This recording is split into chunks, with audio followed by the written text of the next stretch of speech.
Now, just before I start, say how disappointed I am. I take all this trouble to prepare a talk, and what do I find here but under the lectern? Chewing gum.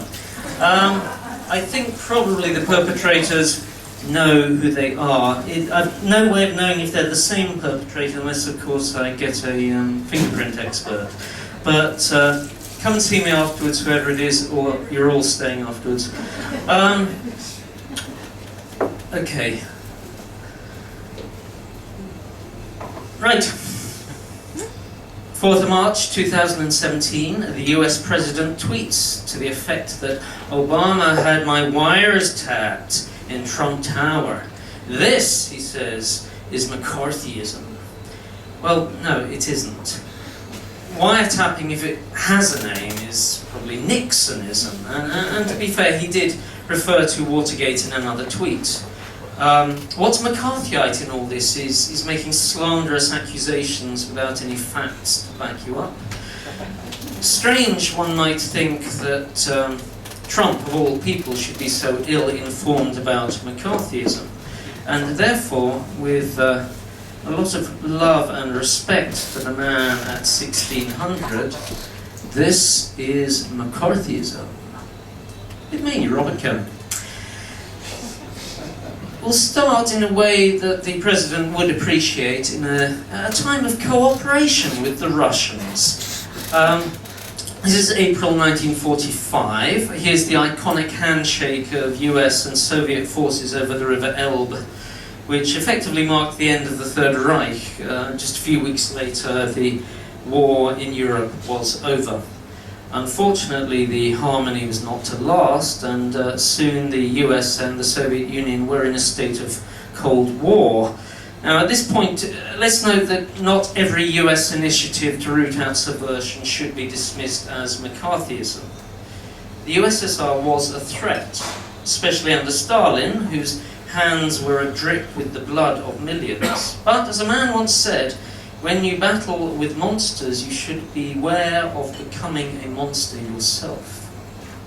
Now, McCarthy was a farm boy from Wisconsin who started his political career back in '37 as a judge. And in running for the post, he set the McCarthyite pattern of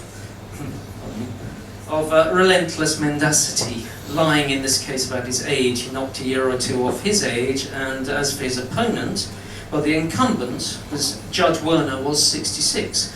McCarthy repeatedly said that he was 73. Now, a few years later, the judge took a break to serve with the Marines in the war. Here's a picture from South Pacific. I think his experience of the war was quite like that. He was in the South Pacific, and probably not so much singing, but certainly, well, sitting around under coconut trees and doing a bit of work. He was an intelligence officer. That didn't mean he was going on spy missions. It meant that he had to debrief pilots coming back off missions. He fired not a shot in anger, and yet, based on having hitched a ride on a few low-risk missions, he built himself a reputation as a war hero. He used to send press releases back to the press at home in Wisconsin to build up his reputation for when he ran for higher office, which he did in '46, and we see him here making use of the fact that someone had once taken a picture of him in a flying hat and goggles to get himself elected. A vote for Tail Gunner Joe, said the literature. The Senate needs a tail gunner. Of course, this was not his only strategy. He also smeared his opponent as, guess what, a communist.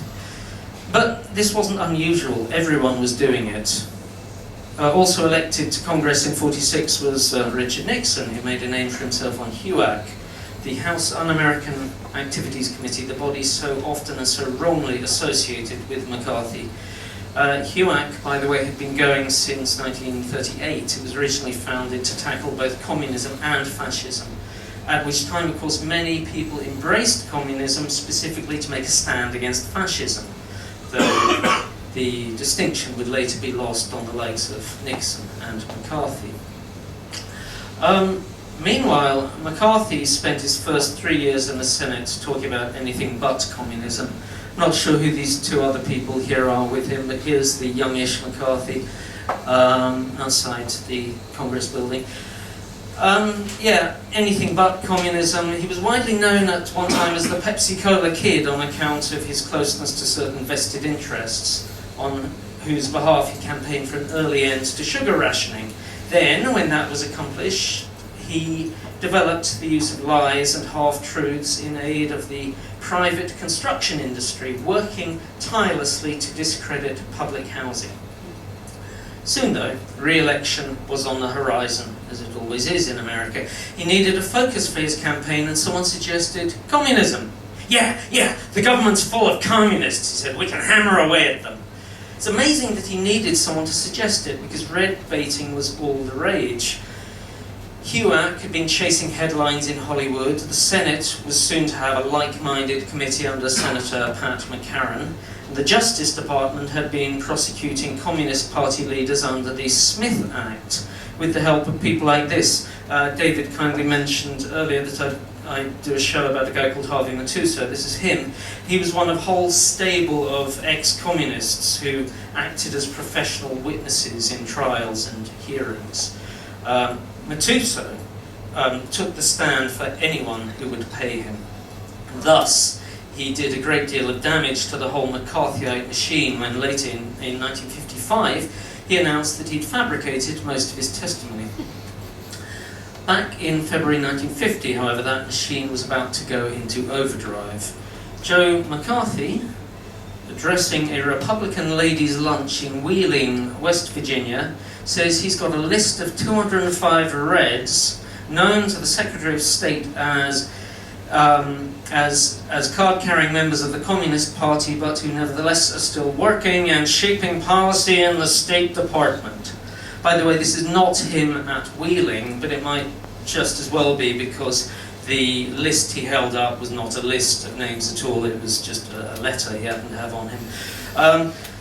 The numbers were completely bogus. Well, they weren't entirely, because the names he had were from State Department files. They were people who had actually been vetted, investigated by the department some years before.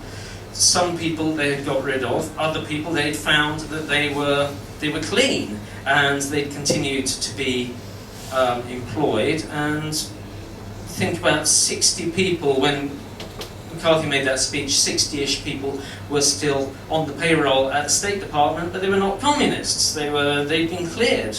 But his numbers were all over the place anyway. 2 days after the Wheeling speech, he makes another speech where he talks about 57 Reds in the State Department. A few weeks after that, on the Senate floor, he talks about 81. The numbers were never consistent, but this guy has long since mastered the art of dodging awkward questions, shrugging them off, moving on before the rebuttal evidence can be submitted. Of course, there are plenty of people questioning McCarthy's facts. It's not the fact that absolutely no one was prepared to say anything against him, it's not true, but there were plenty more who just didn't want to hear. They'd much rather hear him slag off the Democrats. He routinely denounces the Truman-Roosevelt New Deal era as 20 years of treason. And it worked. Cash poured in from supporters, rich and poor, and crucially, the press report anything the senator says, and he's always saying something. According to Richard Revere, a commentator who followed his career, his tongue was loose and always wagging. He would say anything that came into his head and worry later, if at all, about defending what he had said. Now, McCarthy didn't invent McCarthyism, but inevitably it intensifies during his glory years. As never before, people fall over themselves and over their friends and neighbours to prove their loyalty. Showbiz paranoia is at fever pitch, with consultants paid a fortune to vet performers for TV and advertising. Here's a case in point. There's a show called The Honeymooners, a CBS sitcom which was later inspired The Flintstones. It actually started as a series of extended sketches in a variety show featuring this guy, Jackie Gleason. And here is a lady called Pert Kelton, who played his wife originally, until she was very suddenly replaced by another actress. What had she done? What was her crime? It turned out, and it was often very hard to find out why you were being sacked, turned out her husband, not the lady herself, her husband had marched in a May Day parade one time back in the 1930s. That, in the early 50s, was sufficient. November 1952, McCarthy is returned to the Senate by his electorate, and he celebrates the election of the first Republican to the White House in 2 decades, Dwight D. Eisenhower, and looks at his VP, Red Hunter Richard Nixon. Now, a lot of people liked Ike, but Ike did not like McCarthy. He disapproved of him strongly. Didn't quite have the courage to openly say so, but he did try to clip his wings by giving him a proper job. He put him in charge of the Government Operations Committee. McCarthy, however, noticing that there was, as part of the machinery, a subcommittee, an investigation subcommittee, just put himself in charge of that and carried on as before. And here's an interesting picture. Here's McCarthy running his committee with the young Bobby Kennedy as his junior counsel. He was a family friend, and McCarthy gave him his first job. Anyway, a bit more of him later. Where are we? More important in the story, and in the story of his downfall, was his senior counsel, was this guy here on the left, although he very much wasn't. His name was Roy Cohen, a precocious young lawyer from New York. Impeccable anti-red credentials. He'd made his bones on the legal team that fried the Rosenbergs. At his side was Chief Consultant David Schein. He was rather less qualified. He'd written this book called Definition of Communism, which, among the many howlers, it didn't even get right the year of the Russian Revolution. It was distributed like Gideon's Bible through the... you could find one in every bedroom of his father's hotel chain. Yeah, he was rich, so what are you going to do? Anyway, in these 2 young men, McCarthy put his faith, and it destroyed him. What happened was, Schein there got drafted by the army. Now, why he should have to do his duty like ordinary schmucks, Cohen didn't know, but he was going to do something about it. He threatened to wreck the army if Schein were not at least given special privileges. McCarthy was thus dragged into an increasingly bitter dispute with Robert Stevens. That's Mr. Out of Focus here. He was the Secretary of the Army. Stevens talked about the dozens and dozens of phone calls he got from Cohen, increasingly antagonistic, demanding special treatment for Schein. McCarthy and Cohen, in turn, alleged that the army was actually holding David Schein hostage to prevent investigation of communism in the military. The result was a series of televised hearings during which, between April and June '54, McCarthy's boorish, bullying behaviour was exposed for hours every day to the American public, as he fought in vain to get the better of the mild-mannered Joseph Welsh, who was the counsel for the army.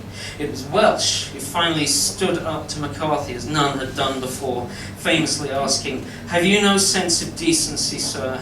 At long last have you left no sense of decency?" The hearings ended in a sort of stalemate, but that autumn the Senate got up the courage to pass a motion of censure against McCarthy. Shortly thereafter he was relieved of his committee chairmanship. Having lost his influence, not least with the press, he went into swift decline, accelerated his already prodigious alcohol intake, and died in 1957. McCarthyism outlived him, of course, but not by so very many years. Anyway, what of other players in this story? Well, Bobby Kennedy, the aforementioned, became an icon of the liberal left, ran for president in '68, after having, of course, served as his brother's Attorney General. Ran for president in '68, but during the primary, the Democratic primaries, was assassinated. And over his dead body, Richard Nixon became president. But of course he got obsessed with taping people, not least himself, and he ended up leaving the White House in disgrace. You would think here that this was one of his moments of triumph, but in fact, down in the corner you can just see Gerald Ford, his successor, making damn sure he gets on that helicopter and goes. A year after he left the White House, HUAC, the committee that had made his name, still existed, albeit under a slightly different name, but anyway, it had limped on till 75 and was finally wound up then.